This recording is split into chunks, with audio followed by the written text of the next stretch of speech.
Les hommes du pont sont rentrés dans l'exploitation agricole en 1897. Mon grand-père, Jules Dupont, l'a exploité en tant que fermier et habitant la maison.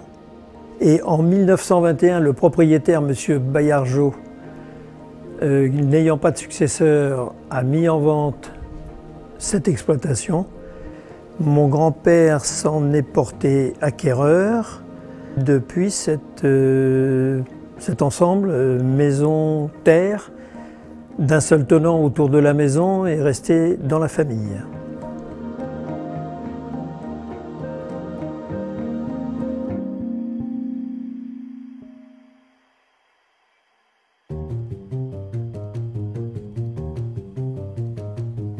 Au domaine du pont, on produit 200 000 bouteilles. Alors quand je dis 200 000 bouteilles, c'est tout confondu.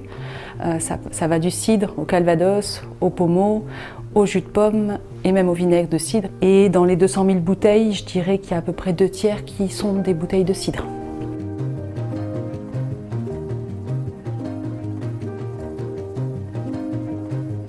Il y a 14 personnes qui travaillent. Ça reste une petite entreprise. On s'est doté au fur et à mesure du temps de compétences complémentaires et de compétences qualifiées. On n'a pas hésité à faire comme dans les domaines viticoles, à aller chercher des personnes comme un œnologue.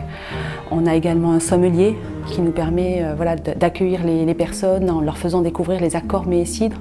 Et également, on a une personne clé pour le calvados, une distillatrice. Et après, on a toute une équipe au verger aussi et pour la préparation des commandes.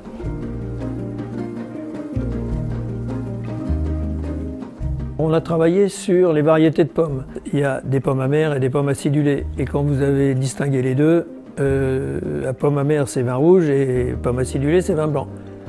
Alors après ça, quand vous avez bien compris ça, vous faites ce que vous voulez en choisissant bien vos pommes et en les assemblant comme vous le voulez.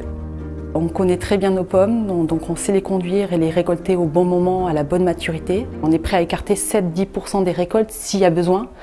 Et cette exigence de tri, on l'a sur tous les produits, que ce soit pour le cidre ou pour les calvados. Donc pour nous, ça se décline jusqu'au bout, voilà, du verger jusqu'au carton.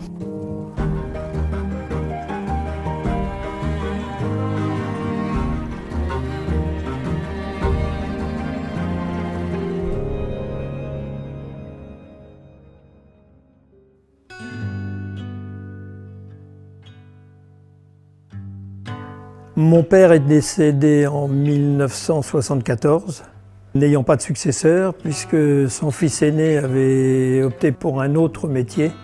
Et à ce moment-là, j'étais dans une banque en Angleterre et j'ai remarqué que les clients étaient amateurs d'eau de vie.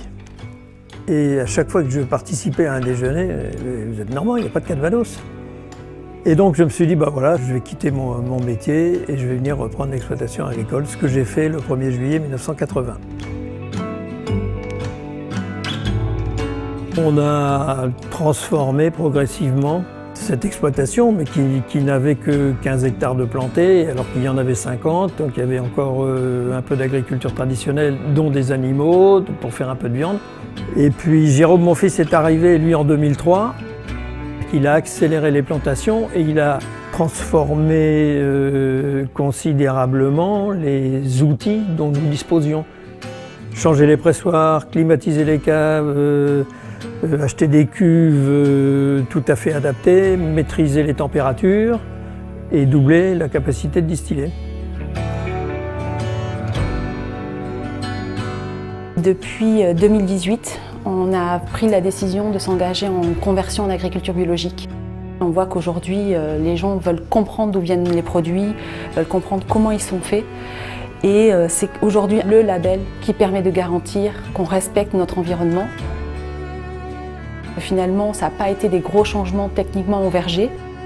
Et donc à la récolte 2021, parce qu'on a une phase de conversion, récolte 2021, on aura la totalité du verger qui sera en agriculture biologique. On est un peu responsable de la parcelle de terrain qui est notre propriété. On essaie d'y faire des produits qui sont sains, qui sont représentatifs d'une certaine manière de vivre, qui n'exclut pas du tout ni l'intelligence, ni le progrès technique, ni l'ouverture sur le monde. Voilà, c'est notre source, c'est notre apport, c'est notre manière de faire.